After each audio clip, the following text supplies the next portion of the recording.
This is the Fantasy Football Fellowship podcast, where we unpack fantasy, faith, and life. I'm Bryce Johnson with Pastor Trip Smith, and we are your fantasy coaches here to encourage you and help you win while you play fantasy football with purpose. As we provide fantasy advice, we won't always be right, but we hope we'll be convincing. We're coming to you live from the Unpacking It Ministry studio in Charlotte, North Carolina, specifically Mount Holly, and we are pumped to be here today because tonight, Trip and I will be in an auction draft together with some of you listeners. It is one of the Unpacking It leagues, and so we are fired up for that. Plus, we just had another weekend of preseason football. We are gaining more and more clarity and at the same time, adding more and more confusion to certain backfields and wide receiving rooms and all that sort of thing. And so what do we make of all of it? We'll try to offer some insight today. And we pretty much do this every year. And other podcasts have their own version of this, where we share the players that we are most excited to draft. And we call it the players we're pounding the table for. And so we will share each position, the players that we're pounding the table for this season, and share some of our favorite players to draft. Kind of my guys type of mentality. And so we'll have some fun with that. And then we'd love to hear what players are you pounding the table for that are, the players you're most excited to draft. So let us know. You can leave comments wherever you are watching or listening right now. And so we're glad to be on all the different platforms from YouTube platforms, and then everybody that listens on the podcast later. So great to have you joining us live. And those of you that listen later, we appreciate you as well. And hopefully all of you have already signed up for your Fantasy Football Fellowship free membership. It's on the website, fantasyfootballfellowship.com. All season long, we will provide weekly breakouts where we take fantasy concepts related to the Bible, related to life, and these breakouts are designed for you and your league to discuss during weekly league meetings. And so we have discussion questions, a challenge, and the content that we will also talk about here on the podcast each week as well. But all of that is packaged and designed for you and your league to really develop relationships within the league, but then also grow in your faith all season long. And so get you and your league to sign up for free, fantasyfootballfellowship.com. And appreciate those of you that also support the ministry financially with your donations. It's huge. And so it allows us to continue to get the word out and bring the content every week. We're also really excited because we are getting close, and we might actually be there, but we're right around 100 leagues participating and signed up and getting ready for Fantasy Football Fellowship. So we hope that your league is one of them. And if not, make that the case. So check that out, fantasyfootballfellowship.com. So praise God for what he's doing through this ministry. And we're really thankful and excited to be a part of it. And so today we've got plenty to discuss. And so let's get right to it as we begin with some of the fantasy shenanigans going on. Here we go. Fantasy shenanigans. All right, so let's say hello to Trip Smith. Trip, how you doing, man? I'm great, man. You said it exactly right. It's one of those wonderful times of the year where we start to put together some preseason themes. Before we pound the table for any individual player today, I'm just pounding the table for fantasy football. Yes. How fun it is. I just want to tell my friends. I want to invite more friends to play with me. I'm trying to talk my family into doing a family league. We're right in the heart of draft season, so man, it's fun. And it's also shenanigan season because we're getting some little news stories that have real implications for the season. And so sifting through those, which of these is legit, which is just hype, is one of the interesting things about this time of year. Yes. So we will get into some of the news that has provided some shenanigans. And then also we're going to talk about messy situations, backfields, teams, wide receiver rooms. So we'll get to that in a moment. But one of the big stories today, and one of the more just sort of intriguing situations, was down in Tampa Bay with their wide receivers. We know Mike Evans every year, reliable, consistent, 1,000 yards, a ton of touchdowns. We know he's been there. But then, Chris Godwin, it's like, okay, is he going to come back from injury? They decided to re-sign him. How good is he going to be this year? And then at the end of last year, Jalen McMillan was such a good wide receiver, finished unbelievably strong while those other guys were injured. And so it's like, all right, where does he fit in? Because then during the draft, they also drafted Emeka Egbuka from Ohio State, who's an absolute stud. Well, now Jalen McMillan is out for, looks like, maybe for the season. I mean, neck injury. I don't know if they've could be said for a season while, yet, but a bad neck could injury. Be anytime you start talking about the neck. Yeah. So that came out today. So we're still trying to figure out all the details. But now Egbuka, I mean, he's going to be climbing up draft boards, Yes. and he was already an intriguing guy because he's been playing so well. So what did you kind of make of this? And this is, to me, has some major ramifications. Yeah, I think it's a big deal. I mean, I think Chris Godwin, no telling when he's going to come back, what kind of shape he'll be in when he comes back. And I think if there's one thing we've learned over the last 10 plus, you don't bet against Mike Evans, right? You don't bet against that guy. He is Mr. Reliable, just 1,000 yards every season. But he does have these little nagging injuries, seems mostly related to his hamstring. So it's not hard for him to imagine. It's not hard to imagine him missing time. And I think there's a scenario where you could have a stretch of the season where Egbuka is the guy for what has been a good offense. The other, I mean, we've seen in the preseason Bucky Irving catching some passes. If he starts to make more receptions than he did last season and gets more passing work, the way that kind of Rachaad White has gotten that for them in the last couple of years, then he could also be a value even at where he's being drafted very high among running backs. And then I just think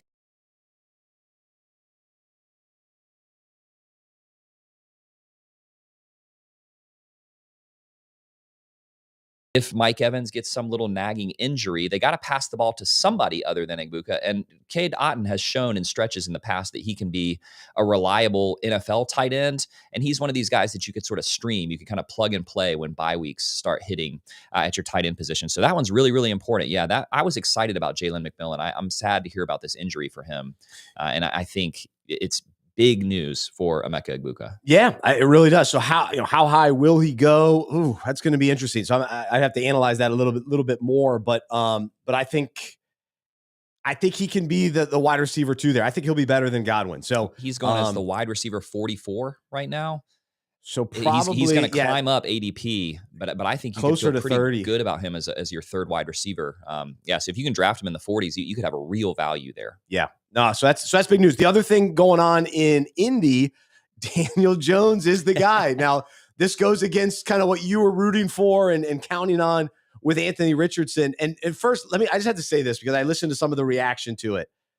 We can't give up on a quarterback who's 23 years old. Yeah. So I understand Anthony Richardson's not ready. He's not the guy. He's not the clear franchise guy. They never should have drafted him 4th overall. He was probably too raw to be drafted that early. And the same story with the guy who's now with the Trey Lance. Yeah. It's the same kind of thing. You don't give up on a guy completely, but I understand the Colts going with Daniel Jones, sort of a proven veteran. Fine. He's not great, but he's okay.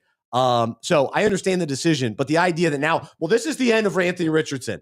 No, not necessarily. He could probably play this year too. But for us today, where we're looking at kind of messy situations, I've already been confused with what direction to go with Indy's pass catchers. Michael Pittman has had a moment, but then last year kind of not great. Josh Downs, somewhat of a breakout, but then do we expect that to continue? Then he's always got injury concerns. And then Alec Pierce is a guy who had a couple huge boom weeks. And then Adonai Mitchell, kind of a decent draft pick last year. So it's been a messy situation on who to draft. Now with the news that, okay, it is Daniel Jones. Now as we look at this wide receiver core, what do you make of it? I mean, the first thing to say is I have a high degree of certainty that before this season is over, Anthony Richardson will start more than one game for the Indianapolis Colts. That said, I think that right now, based on who both of these players are, and this is not saying a lot because neither one of them are great passers, but I think Daniel Jones is the quarterback that you would want to have back there if you are invested in a pass catcher for the Indianapolis Colts at the start of the season. If you have a Josh Downs, if you believe in the resurgence of Michael Pittman. But the player that I'm most excited for there is Tyler Warren. Their tight end, Tyler Warren, they in the preseason, they have been scheming all sorts of ways to get the ball in his hands. And when he gets it, he looks like a freak. I mean, he looks like a man amongst boys out there. And so I think Daniel Jones being the starter is probably better for all those pass catchers. And the only one that I'm excited to invest in as their current ADP is probably Tyler Warren. I might take a flyer on Adonai Mitchell, maybe Michael Pittman, because he just keeps getting pressed further and further down draft boards. But Warren is a guy that I'm very excited about. And as someone who typically waits to draft a tight end, if I see Warren there, like tight end 8, 9, something like that, and he slips a little bit in my draft, I would be excited to take him earlier than I typically draft tight ends. So you've now teased one of the players that I'll be pounding the table for in just a few minutes. In just a few minutes. So let me I'll save it until that segment. But I would say for all these receivers, I'm not real excited to draft any of them. I just don't have a good sense of any of them. And then, Daniel Jones, he'll have some games where these players will get a lot of catches. So receptions, I think, could be possible. But as far as touchdowns, I don't know. Jonathan Taylor, I think, is intriguing. Right. To me, he moves up a little bit. Might be good news for Jonathan Taylor. The more I think about the Colts is, let's not give up on Jonathan Taylor. He's somewhat of a forgotten elite running back. And he's clearly the one. And I think he'll have a nice season. I think you could feel good about drafting Jonathan Taylor, especially in the second round. There was a running back who started his career with a bang, and everybody sort of referred to him as like an elite running back in the NFL. And then he got nagging injuries over and over again. And then one season he stayed healthy and put it all together. And that running back's name was Saquon Barkley. And there's a little bit of like a correspondence there to me with Jonathan Taylor, where we're just tired of hearing about how he's a great NFL running back who always has these ankle injury, just little nitpick reasons why he doesn't work out. If he ever stays healthy for a whole season, which I think that he'll be a guaranteed top 10 running back if he stays healthy, So it's just a guy, it's no one oohs and ahs when you pick him in a draft, but I feel great about having Jonathan Taylor as my first running back on a fantasy team. Yeah, I think so too. So the other shenanigans taking place is in Washington with the Commanders. I mean, this is as much shenanigans as you can believe, but Brian Robinson Jr. last year, very solid on a Washington team that went to the NFC Championship game, and now they're going to trade him. And what a story for him too. Remember, he missed part of the season. He was shot, or what was his story? He got shot coming into his rookie season. It was his rookie season. And missed most of that season. Yeah, and then last, and kind of never looked quite right. And now I think they did not choose to pick up his kind of 5th-year option. And so this is the last year of his contract with Washington. That's right. And everything that you hear about Ja'Cory Krosky-Merritt. Now, you brought this up a couple weeks ago. You were before everybody on this one. The things that you are hearing about his dynamism, he had a great touchdown run in their preseason game last night. And the story of why he only played one game his final year of college when he was at Arizona, again, doesn't have to do with injury or performance on his part. It has to do with eligibility rules that somebody made a mistake.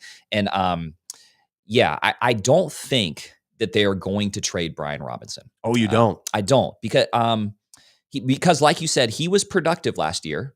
And in general, I think running backs who are on the final year of their contract, unless a team is just absolutely desperate at running back, which at this point I can't think of. Cleveland, Dallas, maybe Cleveland. Maybe those are the two that come to mind. But I think Cleveland's going to hold out for Quinshon Judkins now. And I think Dallas, who knows what Dallas is going to do? You can't make any prognostications about their GM, and the crazy actions that he's going to take. But I don't think that Robinson gets traded. I think from the outset of the season, Krosky-Merritt eats into Robinson's workload. And I think there's a real scenario where he replaces him within the first couple of weeks of the season. And that could be an absolute steal in your draft for where he has been going. He was going in the 70s among running backs, and now he's shooting up. I think he's only a value if you've already drafted, because I think now he's going to jump up, and I'm not 100% sure that he's going to have enough volume to be the guy. Because I'm looking at the rest of these guys. Austin Eckler's still there, and when he's healthy, he's relevant. I think Eckler might actually be the guy to target But I don't know if you want to target him because he's 30 plus. I'm a huge Eckler guy. I love Eckler. Let's look and see where he's going. You keep going. I interrupted you there. But then you've also got Chris Rodriguez, who even last night during the preseason looked pretty good. And then Jeremy McNichols last year. So they're willing to play a bunch of different running backs. I think it's going to be a true committee. And yes, does Eckler have a role? So I'm not totally poo-pooing drafting Eckler, but I'm not sure that the upside is great. There's a decent floor there. He'll get some touchdowns certain weeks. I had Eckler last year, and when he was healthy, he was very solid for me. But then if your theory is true and Robinson does somehow stick around, then it's just a true mess. Yeah. But I think it's going to be a mess. I mean, that's the most likely outcome there. So whoever is going first among those big three, you're probably going to end up overpaying for. I think so. If you take a flyer on whoever's going third out of those three, I think you could actually potentially get a little value there with the caveat that Robinson could just be a total afterthought by the middle of the season. Yeah, I could still see them even trading him in a few weeks. Yeah, maybe because there will be injuries early in the season as always, unfortunately. And then the last thing to mention with Washington too. Not only is their backfield messy, like Washington's going to be good. I mean, Jaden Daniels, are you kidding me? He was awesome last night. Just the glimpse. It was just the reminder of, oh yeah, this guy's awesome. Like he's an elite guy. I know it's preseason, but still it just reminded you of that. He just loves playing football. He's just like, he's got the total package. And so in fantasy, I usually wait for quarterbacks. I talked about that a couple weeks ago. It's hard to pass on Daniels though. I liked having him on my team last year. I wouldn't mind having him on my team again. But I will say I am avoiding Terry McLaurin. But Debo's intriguing. Debo is pretty good value right now. If he ends up being the number one wide receiver to start the season, and if they never, who knows what they're going to figure out with McLaurin. I like Debo. Even if McLaurin's there, I like Debo. I think there's some value there for Debo Samuel. So one thought there. Let's talk one more kind of interesting, messy situation. The Patriots wide receivers.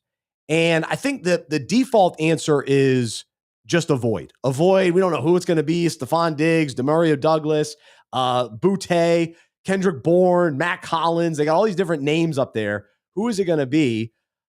But I'm in on Drake May. I'm in on Mike Vrabel. So if I'm in on those guys and the Patriots doing better and the offense, running the ball, Travion Henderson, and even Ramondre having a role, any of these wide receivers worth drafting? Who do you like? The value anywhere?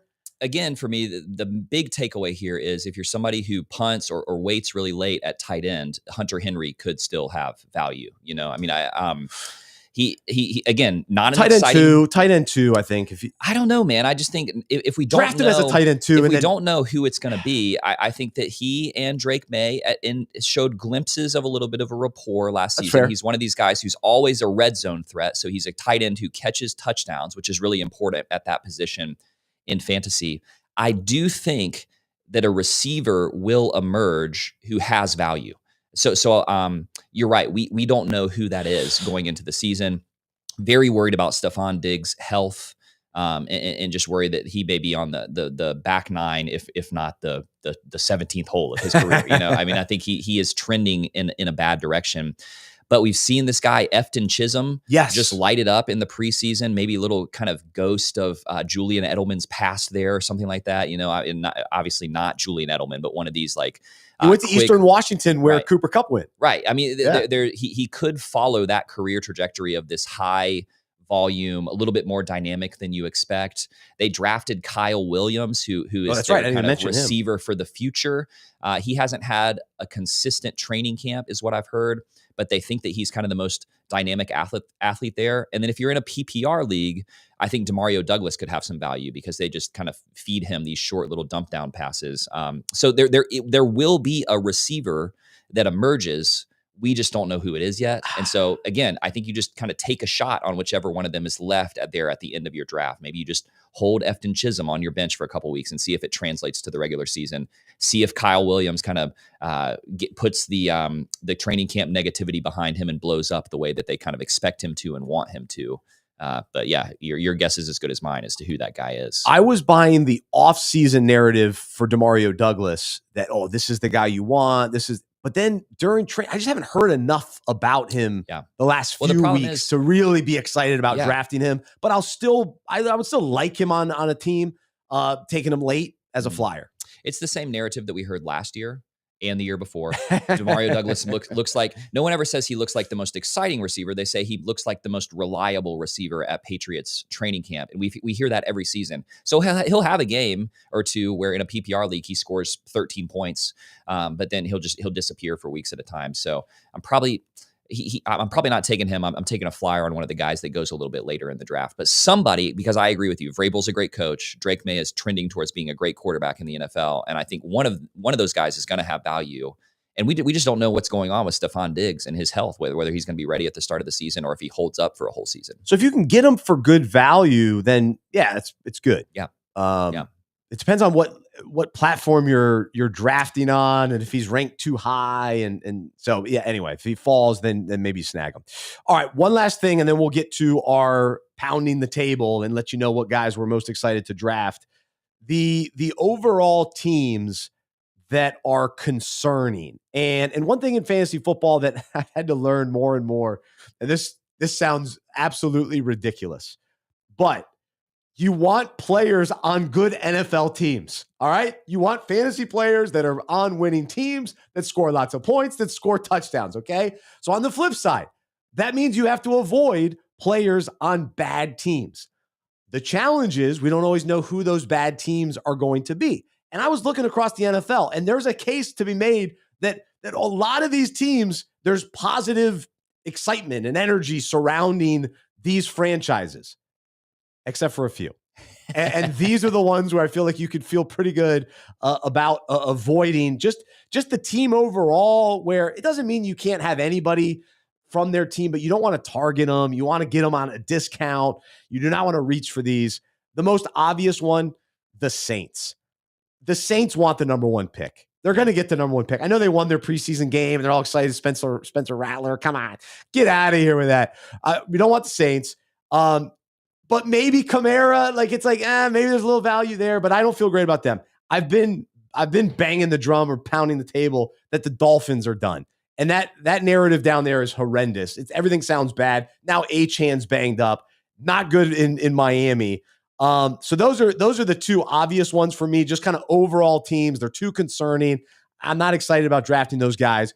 Anything to add about those two or any other teams that come to mind for you? I think you're dead on with the Saints. I mean, it seems like Rattler will probably be the starter at the beginning of the season. There'll be a game where he throws a 70-yard bomb to Rashid Shaheed and everybody gets excited for a couple of minutes. And that's the moment that you should trade Rashid Shaheed. It's just, so not much to add there. I think that I am zagging. I'm zigging with the Dolphins where everyone else is zagging. I think that there's value to be had there. Okay. I think the negativity around Tyreek Hill. So to be clear, I won't be drafting Tyreek. There's some real concerns there with his attitude, his commitment to the team, his relationship with Mike McDaniel and with Tua. But I still think that it's easy to hate on Mike McDaniel because he's kind of this diminutive, sort of nerdy looking NFL coach. And there is the problem that Tyreek sort of unlocks their whole offense. But I do think that Tua can still be a serviceable NFL quarterback.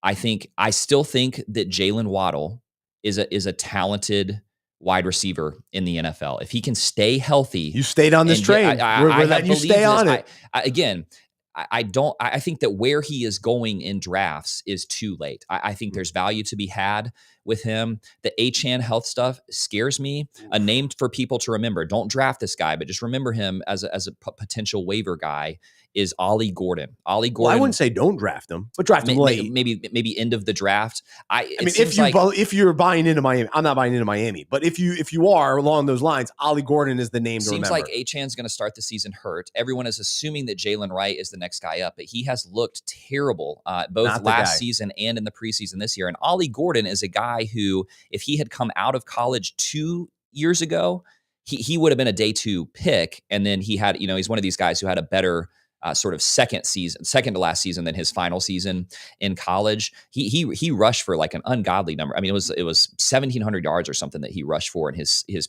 previous college season. So he could be a sneaky deep sleeper to take at the very end of your draft and just see if Achane is hurt, who do they roll out there as their starting running back? So I do think there's value to be had with the Dolphins. But I don't think that they're going to be a successful. I don't think they're going to make it to the playoffs or be a successful NFL team this season. And so things could unravel there very quickly if McDaniel's the first coach to get fired, or heaven forbid if Tua gets injured again or something like that, or if Tyreek just says I'm done, I'm checking out on this situation. Yeah, so I'm going to stand by. I think I don't. The Dolphins. I guess I'm planting my flag on Waddle. Yeah, I mean, you can have them. You can have them. However, the one thing to also remember is that all these teams are NFL teams, and they still do score points. Right now, you want the score. You want players on your fantasy team that score more points. But there are still points. So don't get me wrong. There are still players on the Dolphins that will, and there are players on the Saints that will catch passes and all that kind of thing. You just want to get the guys that have more. Now, two other teams that I'm not totally avoiding, but I understand some of the hesitation. The Browns, of course. Now Joe Flacco's the guy. I'll tell you the player that I'm pounding the table for in a moment. So I'm not totally out on the Browns. I probably am avoiding their backfield, though. And then with the Giants, I'm starting to kind of come around on the Giants that there's some potential there, especially with Jackson Dart, maybe later in the season. They might just do enough late in the season to keep Brian Daboll's job. But Neighbors' back injury is concerning. So there's sort of mixed vibes coming out of New York for me, where I do not feel confident drafting Malik Neighbors in the first round. Yeah. Maybe you can convince yourself in the second round, but I wouldn't spend a first round pick on him. I know it's not a huge difference, but first round, I got to feel really good about that guy. Yeah. And now you talk toe and back and I mean, who are you looking when Neighbors comes up in your draft? You're looking at guys like Nico Collins, Amon-Ra St. Brown, Drake Jr. London, Brian Thomas Jr. I think that I would take, with what we know about Neighbors right now, I think I would take maybe all of them, with the possible exception of Drake London, ahead of Neighbors. That said, do you think that Dable is a good NFL coach? Not so far, no. I kind of think that he is a good coach who has been continuously dealt bad hands with him losing Saquon Barkley. I mean, the guy has had Daniel Jones has been the quarterback that he's had to work with. Danny DeVito, few seasons. That's right. Yeah. Tommy DeVito. Tommy, yeah. his son, his grandson. I actually kind of think that Dable is a smart offensive mind and that he gets the most from his players. I also think that Abdul Carter, this is fantasy, so we're talking about defense here. I think that they are going to have a ferocious defensive front, which means I think there will be a lot of games that they're in. And so there'll be a lot of games where they're using their running backs. And I kind of think that the hate has gone too far on Tyrone Tracy. Everyone just assumes that, what is it? Scatabo is, you know, Scatabo. He was a favorite college player of a lot of people, who is kind of, he's got a cool name, you know, but he's been injured. He hasn't been participating in the last couple of weeks. And I kind of think Tyrone Tracy could be a value at running back for the Giants, because I think they're going to run the ball a lot. Yeah, no, I think Tracy's great first half of the season for sure. And maybe if Scatabo toward the end of the year becomes kind of a guy that gets mixed in more and more. But yeah, Tracy's going to be great. I've got him on a team, so I'm excited about Tracy. He's good. He's solid. Yeah. And you get him such a discount. So late, seventh round or later. You're loving life. All right, so let's get to a couple comments real quick, and then we'll jump into our segment, Pounding the Table. We've already heard from you, so let us know the players that you are pounding the table for. We see a DJ Moore. I like that one. Interesting. We got to talk more about Caleb Williams. The Bears looked good. DJ Moore looked good. Much better. And then we got a question. Do you keep Josh Allen or Derrick Henry in a keeper league? No draft penalty, so you just keep one or the other. To start the draft with Josh Allen. So I would keep Josh Allen. I don't know. I think it depends on how I'm trying to construct my roster, but I think I might go Derrick Henry. Just look at typical draft, who's going sooner. If it's a standard league, Henry's going ahead of Josh Allen, so I think I'm keeping Henry there. But that's a tough one. You feel good either way. You feel great either way. I've come around a little bit because I'm more okay drafting Derrick Henry than I was like a month ago. Because I feel like he keeps slipping and we just keep overlooking. And I keep convincing myself, or the more that I read, I'm convinced that he's just a different type of player. Yes. We can't put him in the same category as other older running backs. And his career, he's built just so much differently. He's built different. If you look at some of his work, like the stuff that he does to stay in shape and to stay sort of healthy and mobile during the offseason is pretty impressive for a player his age. And if you remember, his career sort of got off to a late start, right? He was kind of a late bloomer, so he has a lot of mileage on him. But yeah, I just think it's one of those ho hum. Derrick Henry's incredible. He's a great player. no one's excited about drafting him. But if he's your RB1, you just feel so good and so solid about that. So you feel great with Allen or Henry there. Yeah, I feel, yeah. It depends on how your league goes as far as how early do quarterbacks go and that kind of thing. So, all right, let's get to our segment here. We call it our breakout segment, where we take a fantasy football concept, relate it to life, relate it to faith. And so today we are talking about pounding the table. And so every fantasy football season, there are certain players that all of us that play fantasy, we just really, really like. Like, we're convinced that we want to pursue them in our fantasy draft. And if they end up on our roster, then we're quick to passionately declare how amazing they are, and we're glad we selected them. And so there's always one or two guys on every roster that we have where we're overly confident and we just believe in what they're capable of doing. And so we have no problem letting everybody know about it. That we go, this is the guy this year. This is who you want to draft. This is who I know I'm going to draft. This is who I'm willing to, even take around early. And you're just confident that they're going to deliver. And so, when we pound the table, we make the case for, why that player will exceed everyone's expectations and why we think they're so great. We'll even defend any criticisms or questions that other people have about him.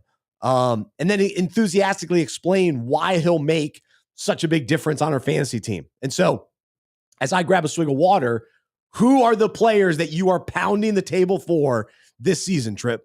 Let me start off this pounding the table segment with a bold prediction. Dare I say a flaming hot take, okay? And this is a guy who I have been in drafts where he has gone too early for me because my tendency is to wait on quarterback. But I've also been in drafts where I've seen him slip down a few rounds to a place where I think that he's really a value.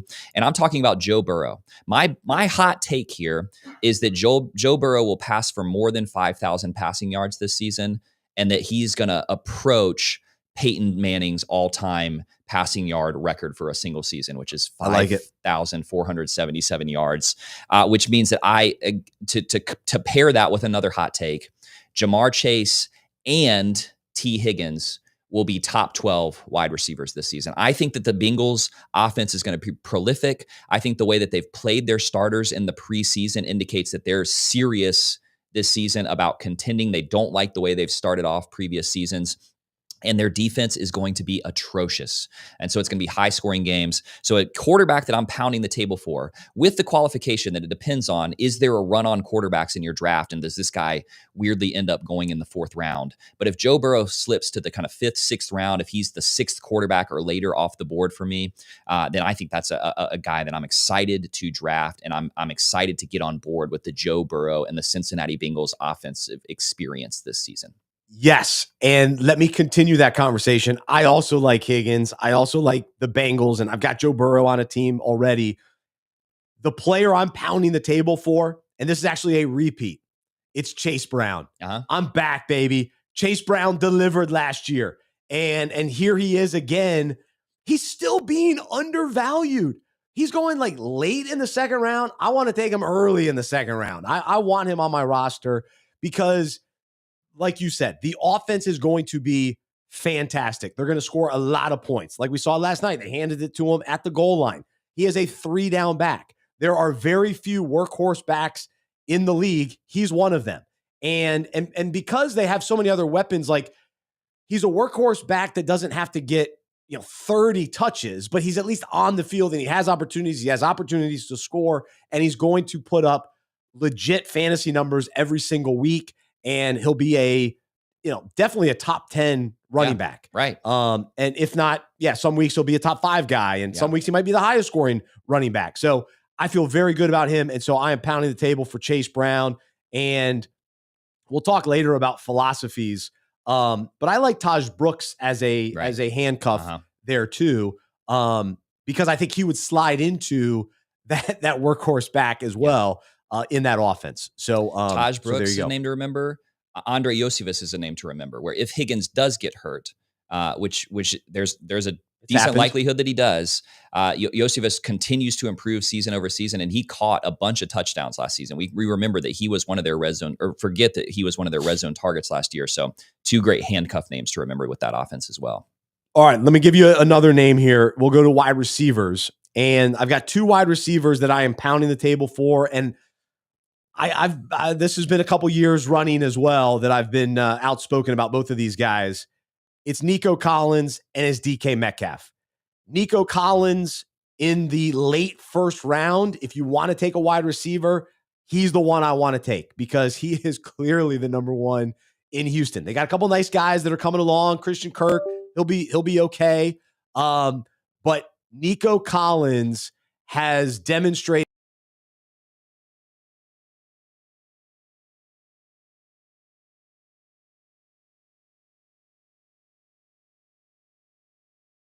with big chunk yardage as well. So he gets it all. Catches, yards, touchdowns. Nico Collins, he's the guy you want in Houston. And because their running game is questionable, they're going to be throwing the ball a lot, and he's clearly the number 1 guy. I'm all in on Nico Collins. I'm also pounding the table for DK Metcalf and his new opportunity in Pittsburgh. He's got something to prove. Pittsburgh went out and got him. They believe in him. They see the talent. They know what he's capable of.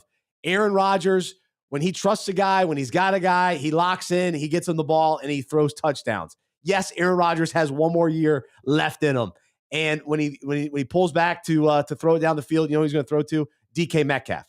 Some other nice receivers. Okay, maybe we'll see how they develop. It's all about DK in the passing game. Sure, they got some tight ends, Jonnu Smith, Pat Freiermuth, but who's Rodgers going to be throwing to? DK Metcalf. And you're getting him late. Late 3rd round, 4th round. I love the value. You're drafting him maybe as a wide receiver 3. I think he's definitely a wide receiver 2 with some weeks where he'll be a wide receiver 1. And maybe even being a consistent wide receiver 1. So I love that potential and possibility. So those are the wide receivers I'm all in. I'm pounding the table for them. What about for you? I love both of those, and I'm in full agreement with Nico. I think you've kind of talked me into DK over the course of the preseason. I ended up drafting him this weekend in one of the drafts that I was doing and felt pretty good about it. So I've already mentioned T. Higgins. The 2 receivers that I had listed here, I've already mentioned T. Higgins and Jalen Waddle. I'll add one more to the list. I think Ricky Pearsall is a guy that I'm ready to pound the table. I'm ready to plant my flag. You have only heard bad news about every other member of the 49ers receiving core. And really for the last few weeks, you've only been hearing good news about Ricky Pearsall, that he's healthy, that he looks good, that he's developing great rapport with Brock Purdy.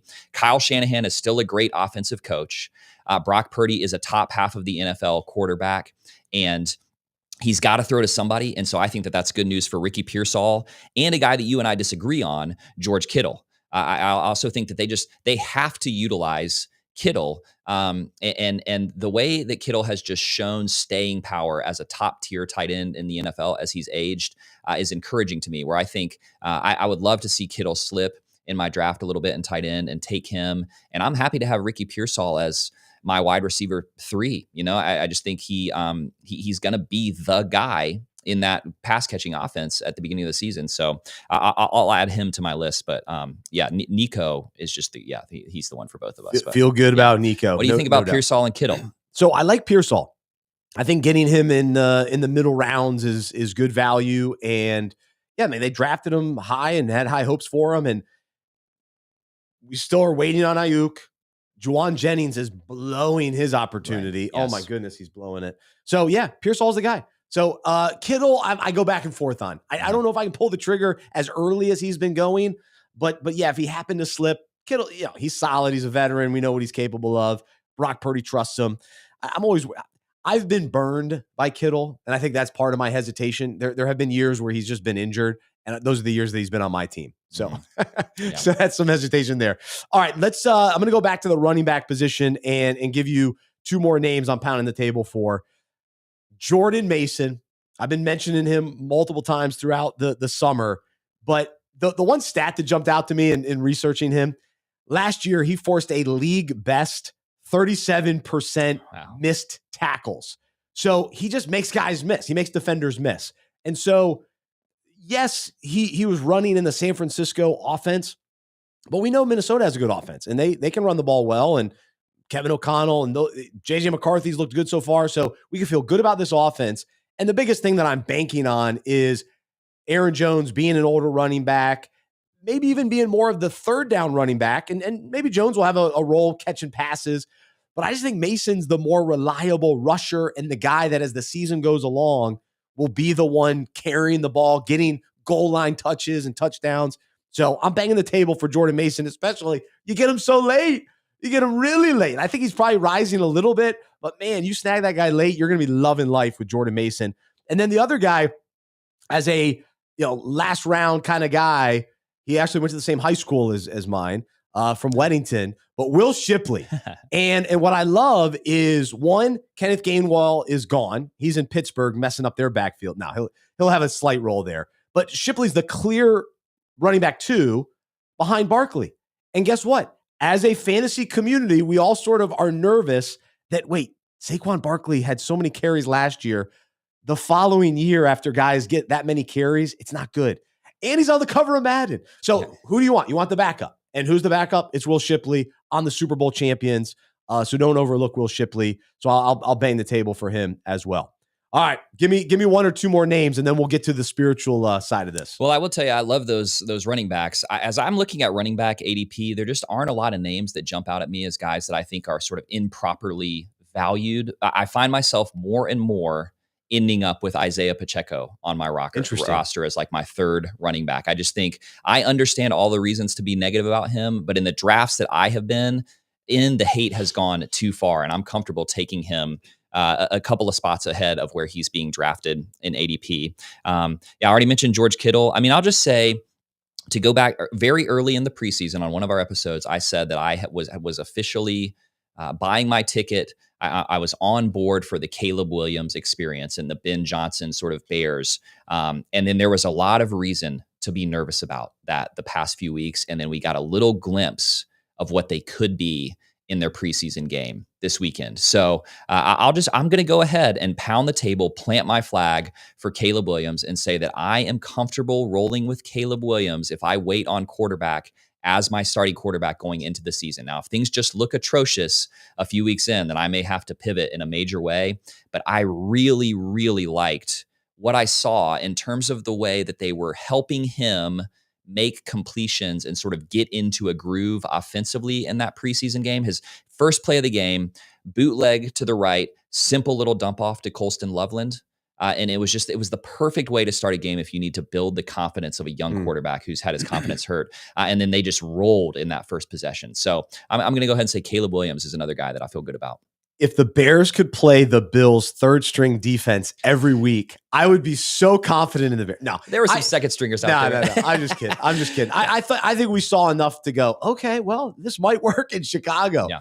They've got the weapons, and Ben Johnson, I'm coming around. So I haven't jumped on the bandwagon right away. I've been way hesitant and cautious. But there's some signs. They're starting to come together there. Chicago is such a pessimistic sports market. You know, when things go bad, they're described as if it's the worst possible scenario. And Chicago sports fans have a lot of reasons to be depressed.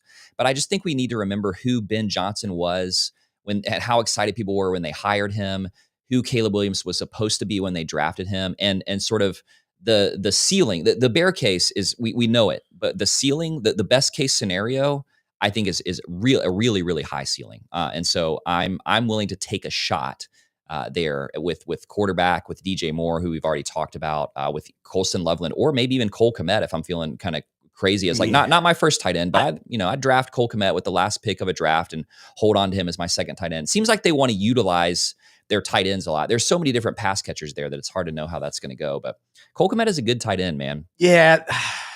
He was probably a player that I pounded the table for years ago, but they're both good. I just don't, from a fantasy perspective, I don't want to play the guessing game on who's going to get the touchdown that week. Yeah. So I don't want either one of them as my first tight end. No, I can't. But it makes me feel good about Caleb Williams. Yeah, good tight ends support young, immature quarterbacks, and so I think that would be a good scenario for him. All right, just real quickly, the quarterbacks that I'm pounding the table for: Drake May and Dak Prescott. I love the value. I love where you get them. The Cowboys are going to be throwing for 400 yards a week. If we love CeeDee Lamb, we love George Pickens, guess what? Who's throwing it to him? It's Dak Prescott. So I'm good drafting Prescott. I've talked a lot about Drake May as my later round guy that has huge upside. Very excited about him. And then at the tight end position, who's all reliable? David Njoku. And who does Joe Flacco love to throw to? David Njoku. So I'm pounding the table for the value and the player that Njoku is, the reliability, the consistency. 3 years in a row, top 10 guy. You can't go wrong drafting him. And people are still overlooking him because he is on the Browns. I get it. And then we mentioned earlier Tyler Warren. Yes, we've seen it in preseason. He jumps off the screen. We knew the hype coming in. He's a legit guy, legit prospect. The Colts went up and took him early in the first round.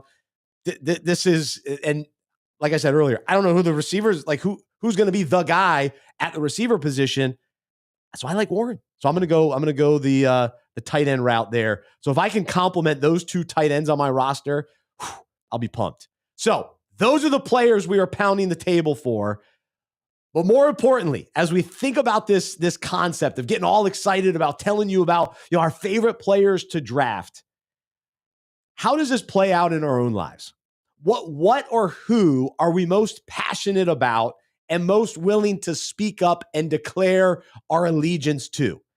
And truth be told, are we more likely to pound the table in an attempt to convince people of our political perspective? Why our favorite NFL team is going to win, why a certain TV show is the absolute best. Have you seen it? You got to watch it. Season 3 is the best. We do this. And then we talk about the restaurant. Oh man, I had some sushi recently. I can't tell you about how great the sushi was.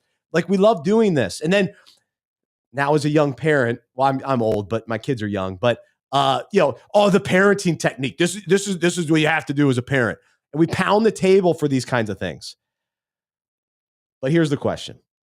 Are we willing to passionately, humbly, and respectfully pound the table, so to speak, to tell others about Jesus and to tell others why he is the answer? The ways he's changed our life, the ways that he's transformed us, and why he'll make a big difference in someone else's life, and how much he loves us. Are we pounding the table to let people know just how much he loves us and how his word is true and how we've seen his promises come true and how we've seen, the consistency, the faithfulness, the reliability of his word and his presence in our life?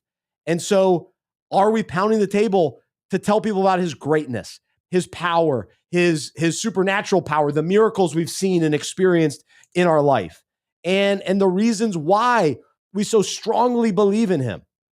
And he's got way more reasons to for us to explain than given stats earlier about breaking tackles, right? So are we willing to pound the table? And I think too, evaluating, wait, why don't I? What's holding me back? Why am I not pounding the table? Why am I more willing to pound the table about my favorite movie than I am about the God who loves me and has saved me and has played such an important role in transforming my life inside and out? And so I hope it's encouraging but convicting too. And so, Trip, as you think about this concept of pounding the table and talking about our faith and being confident in sharing just about who Jesus is and what he's done, what comes to mind for you? Well, first of all, I just love that you include this as a point of emphasis every year at this time of year for us, Bryce. Just right. It's a topic to keep coming back to over and over again. Look at how beautiful Jesus is. Look at how valuable he is. Look at how powerful he is. I mean, that's what stood out to me as you were mentioning so many of the things that we are prone to pound the table for, so many of the things that I am prone to get excited about. And, we got to be careful how we use this word, but so many of the things that I'm prone to evangelize, right, are the things that I spend a lot of time paying attention to, getting excited about. And I look at something and I say, this is beautiful. This is powerful. This is authoritative. This is where I find my security. And there's just, in that regard, there is no one like Jesus. But it's not always as easy to get him kind of in front of our eyes and sort of get the spotlight of our hearts on him as it is the latest Netflix show or the next sporting event or whatever political figure is kind of rising through the public ranks. And so as I think about this, it's important for me to just say, am I going to the scripture? Am I going to the Bible? And especially, am I going to the Gospels, the stories of Jesus and meeting him there? seeing that there's never been anyone else like him. When people encountered Jesus in the Gospels, they would say, no one ever spoke with this sort of authority. Or you'd get a real sense of, no one has ever loved me the way that this person loves me, right? No one's as powerful as he is, but also as gentle as he is. No one is as safe as he is, but also adventurous as he is, And so for me, I want to get the stories, the good news of Jesus in front of my eyes and in front of my heart, because then it naturally starts to arise in me. I want to pound the table for Jesus, right? It's C.S. Lewis who said that when we really enjoy something, the final expression, the highest fruition of that enjoyment is when we start to tell other people about it, right? And that's what's happening when you're sharing your favorite new TV show or your favorite sleeper pick in fantasy football. You're excited, and you get more excited when you share it with others. And so, to see the beauty and the glory of Jesus, and then to take that step of faith and that step of courage to talk to someone else about it. That doesn't mean that you go out. The first step for you might not be going out and sharing the gospel start to finish with your next door neighbor. It might be talking to your spouse about, here's something beautiful and new that I've seen about Jesus this week. Or for me, talking to your kids. What a blessing to be able to talk to your kids about Jesus and how great that he is. So I love this topic, man. And I'm thankful that you set the table for us on this every year at this time of year.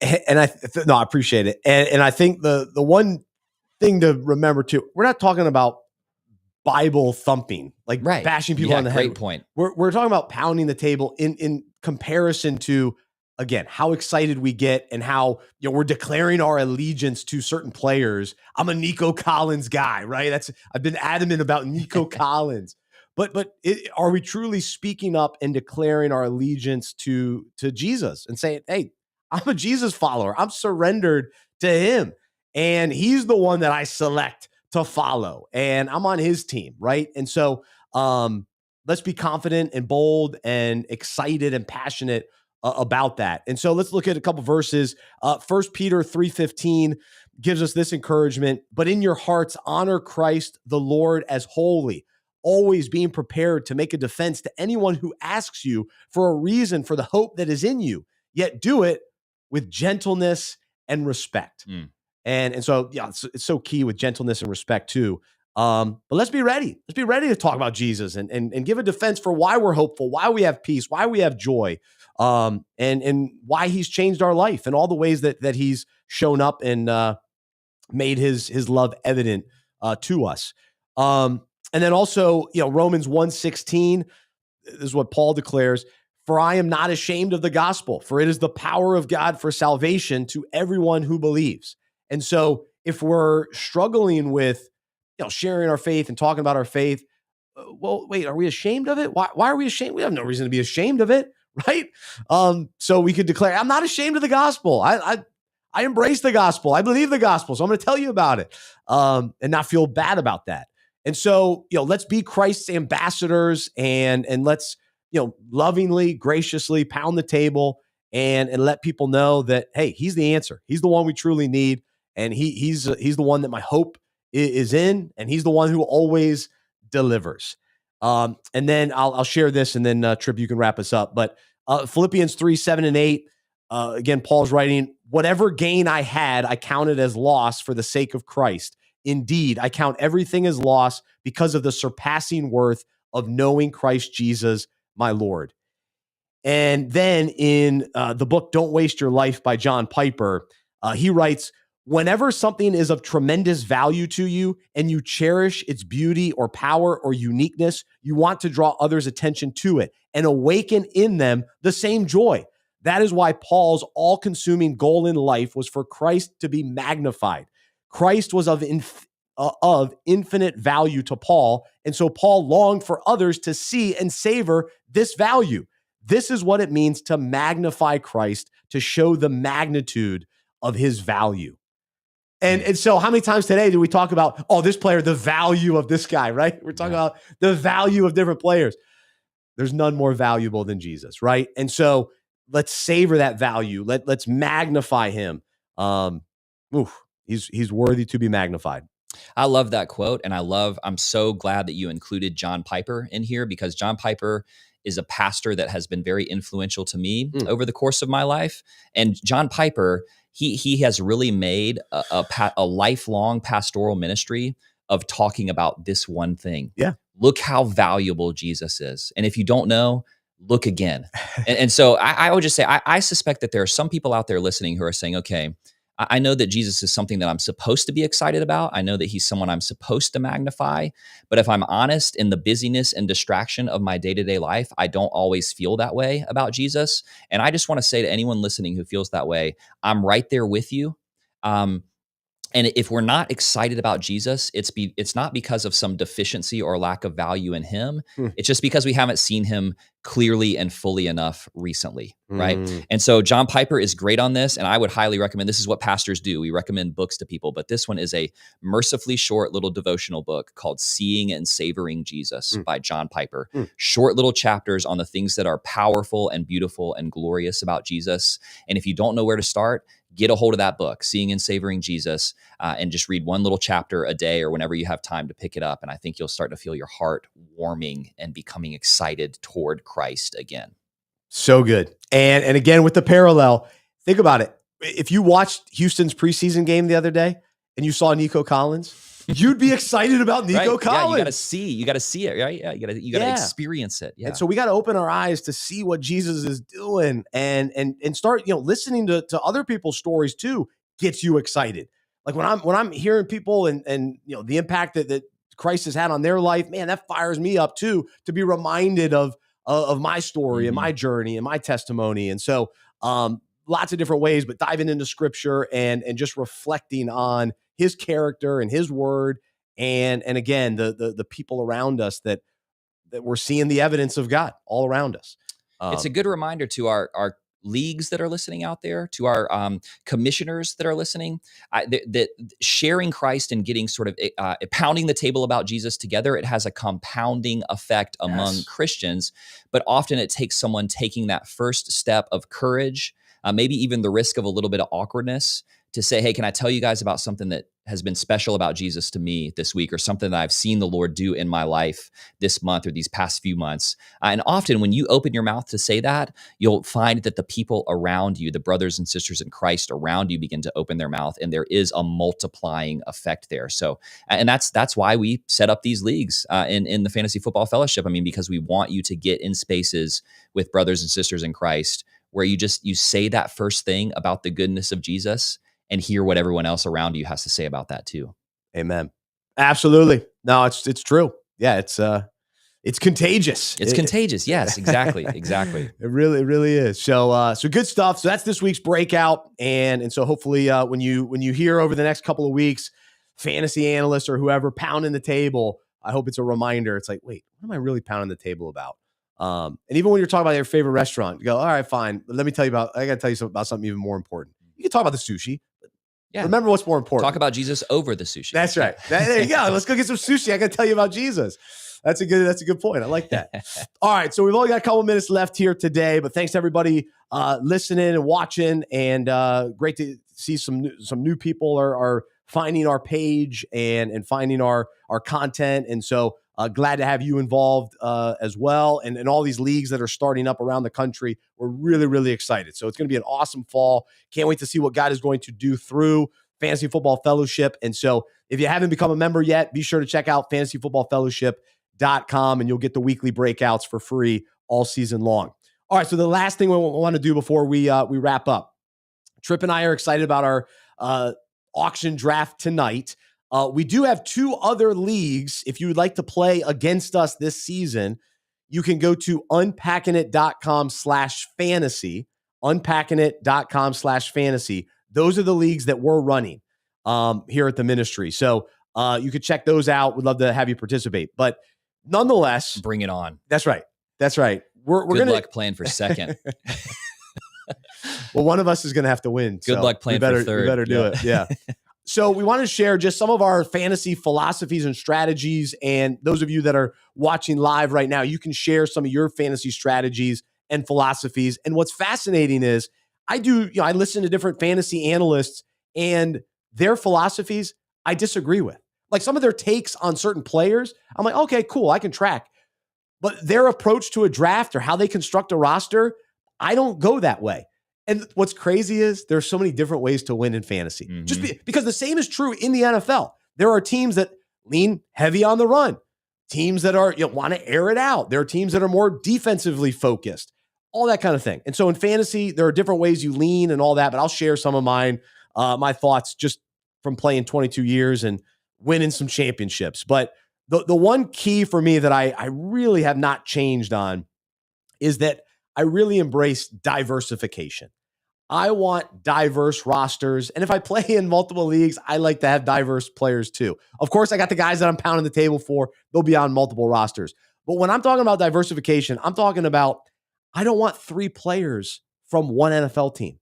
Because if things do unravel, I don't want 3 guys that now I'm suffering for. And I also, if I draft, so for instance, I'm in on the Steelers this year because I like the value. Because I think a lot of people are overlooking the Steelers. If I get DK Metcalf early, I'm not going to draft Jalen Warren. But if I miss on Metcalf, then I'll get Warren. But I don't want the receiver and the running back on my same fantasy team. That's not my philosophy. I'm also not real big on the stacks. Like, I was going to ask about QB wide receiver stack there. I'm okay. I think CJ Stroud, because I'm in on Nico Collins, so I like CJ Stroud, and I'm fine drafting him as my second quarterback, but I'm not actively pursuing the stacks. I'm not a stack guy. That's kind of been a popular thing in the last few years, especially. That's not my thing. Like, I drafted this receiver. I got to go get the quarterback. No, I still like to diversify. I like different teams represented. I don't always like the players from the same offense. And then I also like to diversify my upside players versus my steady players. I don't want a bunch of boring players, but I also don't want a ton of upside guys, boom or bust guys. I got to have a little bit of both. Same with old and young players, which I talked about last week. I don't want all rookies, and I don't want all old guys. But if I've got Devontae Adams here at receiver, and then I've got Omarion Hampton at running back, cool. I got a rookie, I got an old guy, I'm good to go. So that's how I like to build my team. And so that will mean in the middle of the draft, like there's guys I'm kind of crossing off my list, which not everybody feels comfortable doing. But I go, I've already got a Chargers player. I'm not going with another Chargers player. So those are my thoughts. I mean, I think I want to go back to what you said right at the beginning, which is you should have a strategy, right? Your strategy can't just be, I'm just going to get in there and see how it goes and just take the next player that's at the top of the kind of draft board. I mean, you've got to know what your approach to winning and sort of, I always tell people, with the maybe you're in one of these leagues where everybody does a $20 buy-in and second place gets their money back, but no one cares who finishes in second place in your fantasy football league. So you are putting a strategy together to try and finish in first place. And if I'm not finishing in first, I don't really care if I finish in second or in 11th place, So I think you need to know, what is my strategy? So I'm more of a fan of the QB wide receiver stack. But I know that going in, and that shapes how I think about a draft. So that's my biggest takeaway from what you just said is, do you have a plan? Do you have an idea of what's going to set your team apart? Maybe you're going to go for the stud RBs early in your draft, and then make sure that you have handcuffs for all of your essential running backs, and then you're going to try to patch it together with wide receivers over the course of the season. That's one approach that you can take. I mean, there's so many different ways to win, but do you know what your philosophy of drafting and your philosophy of team building is going to be? And that's why I love this game, because I think it is watching football is fun, exciting, manly. You can do it with anybody, any family member. But playing fantasy football is also a little bit nerdy. And so, do you know your nerdy plan going into the draft? Do you have your kind of your kind of quirky strategy that's going to set your team apart from the other players in your league? So yeah, I like this topic for that reason. Absolutely. So the other big topic is handcuffing, and it gets debated a lot. I've listened to different analysts have different takes on it. Where I land on it is I like to target the backup running backs on other teams. So I want to get the backup from, if I'm playing with Trip, if he drafts a guy early, I want to get his handcuff because I'm rooting now for his guy to go down. So, no, I'm just kidding. But seriously, but no, then I want that backup guy. So to me, you're limited when your bench has handcuffs. Like I don't like that when I've got the same backfield. Yeah. Again, I don't like a bunch of players from the same team. So it kind of goes back to that philosophy that filters into the handcuffing. And so now there are a few scenarios where I do like the backup, or, like Chase Brown, he's a little smaller.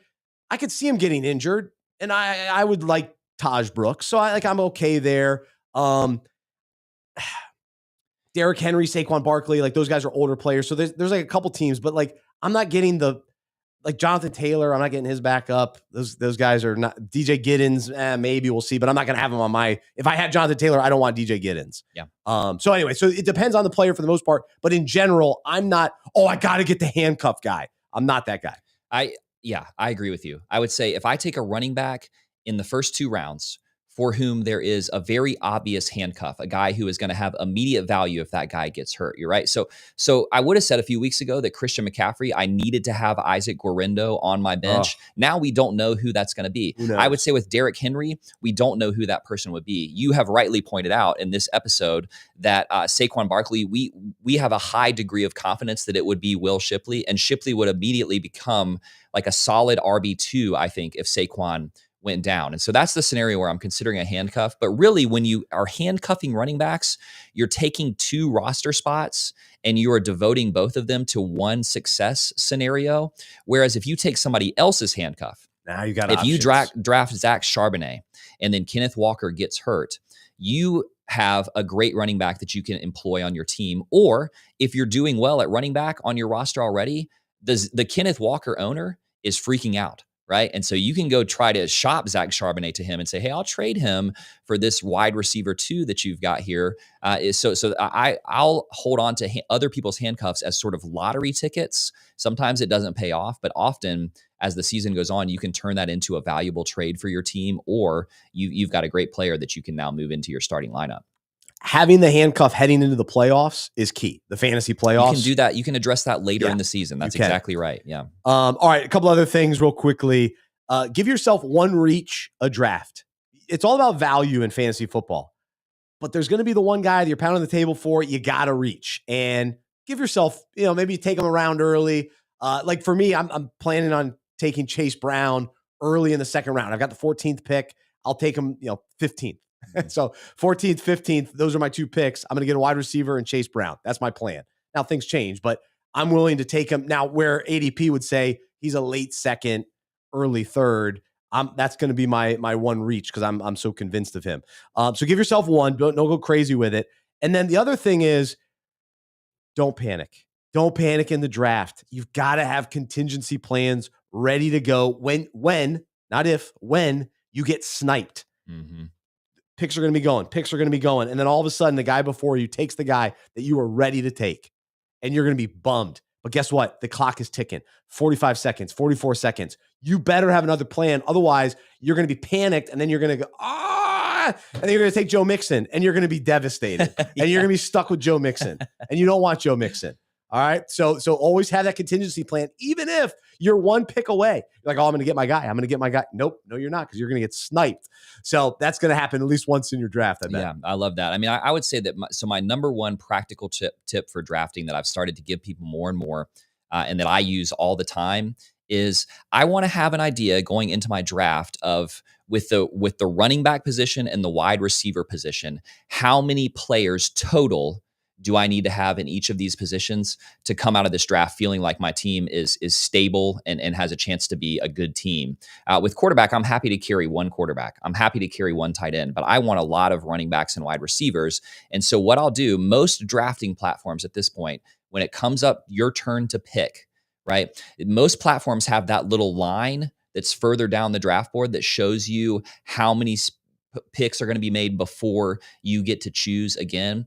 And so I'm always scrolling down and seeing, okay, if I take a running back here, what wide receivers am I considering in that next slot, or what running backs might I be less inclined to take when I get to that next draft position because I have taken one here? So that's my number one very specific practical draft strategy, is consider the kind of players that you're going to be looking at when your next pick comes around. And that's definitely good. If you're on the ends of your draft, of a snake draft, you've got to look 20, 25 slots down and say, who am I going to be thinking about the next time that this comes around? Because if there's a run on quarterbacks, am I just out of luck? And am I, all of a sudden I'm starting, I don't know, Trevor Lawrence or, Daniel Jones or something, like, heaven forbid. So I'm always looking down to where that next line is for my team to know who I'm going to be thinking about the next time around.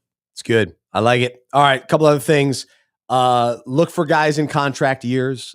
Sometimes if you're debating two different players, you're like, all right, this guy's in a contract deal. Let's go with him. A little motivation. Yeah. I try to avoid the guys that hold out. I avoid guys who are already injured, guys who are already suspended. Makes it easy to cross those guys off your list. I know people like Rashee Rice. You're trying to figure out the value for him. I don't want to try to calculate how many games he's going to play, when he's going to play. I don't want to deal with it. And then also, don't forget one last Google search right before you hit submit or hit draft on that player. Make sure there's no last second weird injury that just came out in the last 20 minutes. Make sure every pick, Google that player one more time. Maybe again, even on Twitter too. Be scrolling down. When it's not your turn to choose, chances are you're going to have a good stretch of time in between your picks. You should be scrolling down and saying, oh, all of a sudden, there's that little red X mark that's next to Joe Mixon right there. Oh, what happened to Jalen McMillan? Why does he have that little warning next to him? You have time to look at that when you're not on the clock. Don't wait until there are 15 seconds left for your pick and then try to figure out, wait, what's the latest on so-and-so's injury history that always causes panic and will cause you to do something stupid in your draft. Yes. Yep. Exactly. So have fun. It's always a great time drafting, but there's some tips and strategies to consider today. But it's a fun show. Always great being with you guys. Trip, excited to be in the draft room with you tonight. Season. Bring it on, man. Yeah, it's gonna be fun tonight. Yeah, Here it is. I'm ready. I'm locked in. So we will let you know how it turned out next week. And man, we're getting close. I know. Sunday I've got a draft, and so it's happening. At my church, we got over 6 leagues at our church. That's drafting awesome. On Sunday with some pizza, and we'll be fired up. Gosh, that's awesome. Yeah, it's gonna be great. So we're excited about it. We've got an all girls league, 12 nice, women, man. 12 women in an all women league. The women's league at my church is fierce, man. Like there's some legit fantasy football knowledge there, and we actually have a league where some of those they'll come together. Like the best of the women's league will play the best of the men's league. Nice. And I'm telling you, man, the women have won, I would say 2/3 of our seasons the last few years. So I believe it. So look out for those all ladies leagues, man. They're ferocious. I believe it. Wait till Maddie Johnson and Michaela Johnson get in the game. We're a few years away. Right, those are my daughters. Those are my daughters. Yeah, watch out. Yeah. They're raising them up in the ways of the fantasy football manager. Yeah. Yeah. Hopefully they don't hate fantasy football because dad right. loves dad fantasy talks about football. It too much. Yeah.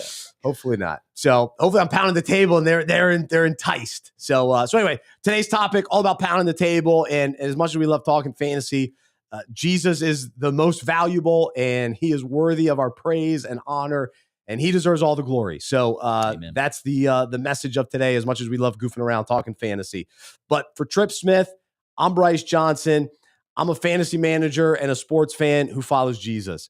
I believe in the good news that he died on the cross for my sin. He was resurrected. And through faith, I've been saved by his grace. I hope that is true for you as well. And I hope you'll join me as we live life as sports fans and fantasy managers who follow Jesus together.